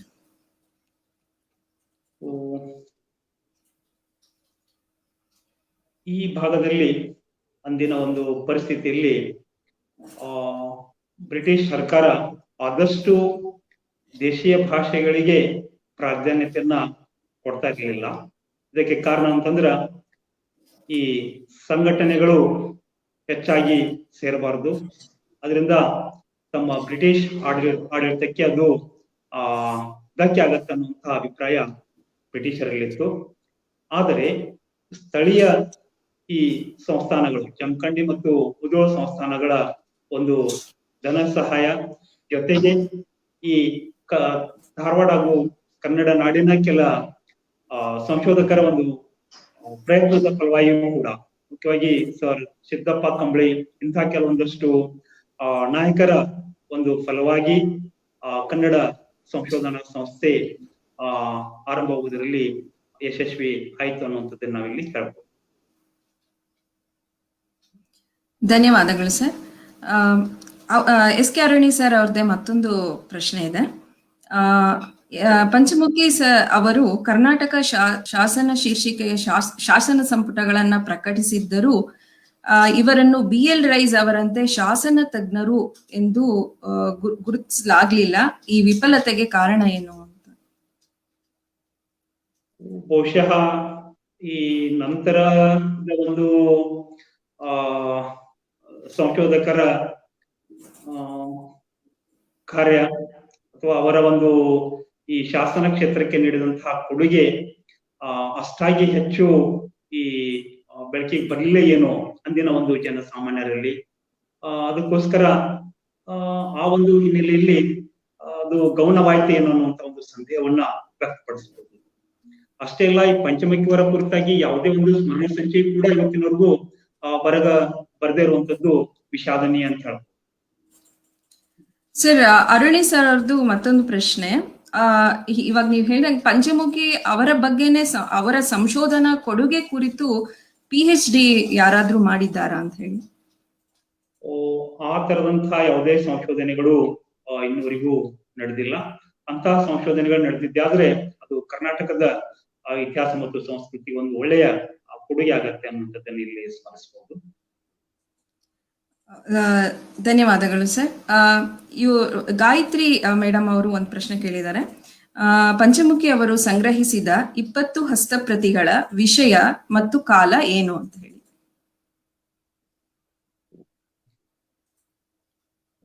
ಅವರು ತಮ್ಮ ಹಸ್ತಪ್ರತಿಗಳ 1926ರಿಂದ 1930 ಅವಧಿಯಲ್ಲಿ ಈ ಎಲ್ಲ ಒಂದು ಸಂಶೋಧನೆಗಳನ್ನ ಕೈಗೊಳ್ತಾರ.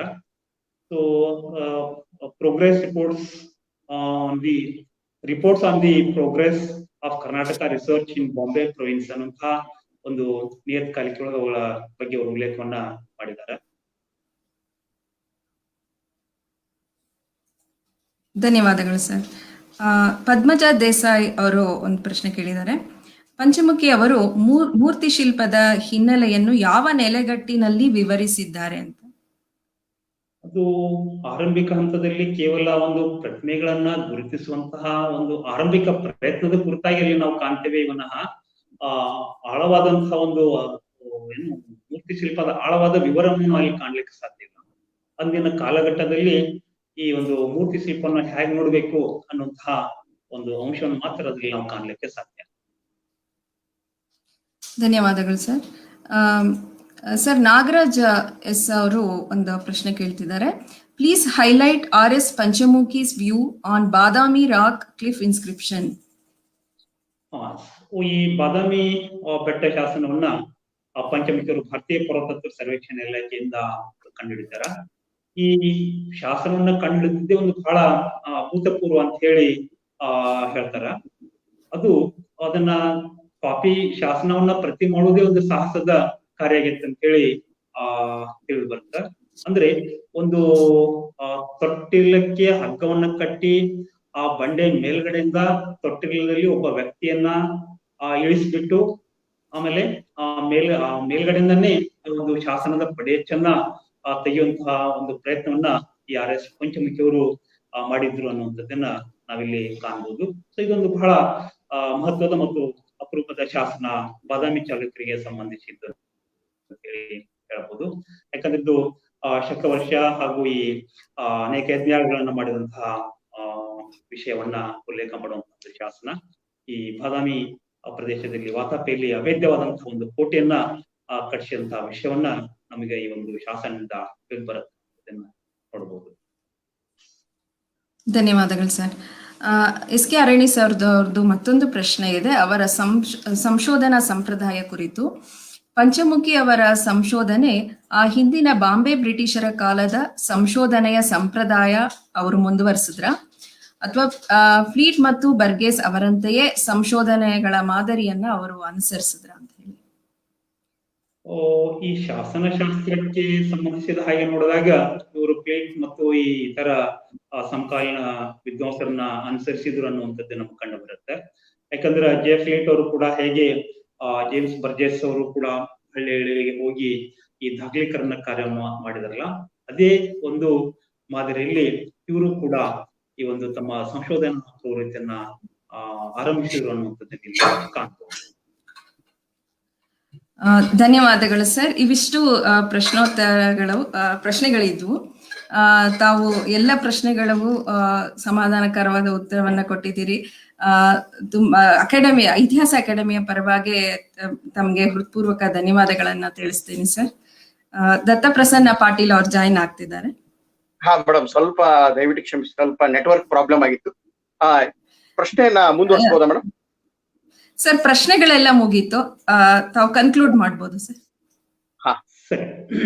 ಸೊ ಇಲ್ಲಿವರೆಗೂ ಈ ಇತಿಹಾಸ ಸಂಶೋಧನಾಚಾರ್ಯ ಡಾಕ್ಟರ್ ಆರ್ ಎಸ್ ಪಂಚಮುಖಿಯವರ ಕುರಿತು ಮಾತನಾಡಲು ನನಗೆ ಅವಕಾಶವನ್ನ ಕಲ್ಪಿಸಿಕೊಟ್ಟಂತಹ ಇತಿಹಾಸ ಅಕಾಡೆಮಿ ಬೆಂಗಳೂರು, ಇದರ ಎಲ್ಲ ಕಾರ್ಯಕಾರಿ ಸಮಿತಿಯ ಸದಸ್ಯರಿಗೂ, ಸಂಘಟನಾಕಾರರಿಗೂ, ಸದಸ್ಯರಿಗೂ ಹಾಗೂ ಇತಿಹಾಸಕ್ತರಿಗೂ ಮತ್ತು ಈ ಉಪನ್ಯಾಸವನ್ನ ಆಲಿಸಿದಂತಹ ಎಲ್ಲ ಸನ್ಮಿತ್ರರಿಗೂ ಕೂಡ ನನ್ನ ತುಂಬು ಹೃದಯದ ಹೃತ್ಪೂರ್ವಕ ವಂದನೆಗಳನ್ನ ಸಲ್ಲಿಸುತ್ತಾ, ಈ ಸಂದರ್ಭದಲ್ಲಿ ನನಗೆ ಮಾತನಾಡಲು ಅವಕಾಶವನ್ನ ಕೊಟ್ಟಿದ್ದಕ್ಕಾಗಿ ಮತ್ತೊಮ್ಮೆ ತಮ್ಮೆಲ್ಲರಿಗೂ ಧನ್ಯವಾದಗಳನ್ನ ಅರ್ಪಿಸುತ್ತಾ ನನ್ನ ಒಂದೆರಡು ಮಾತುಗಳನ್ನ ಮುಗಿಸ್ತೇನೆ.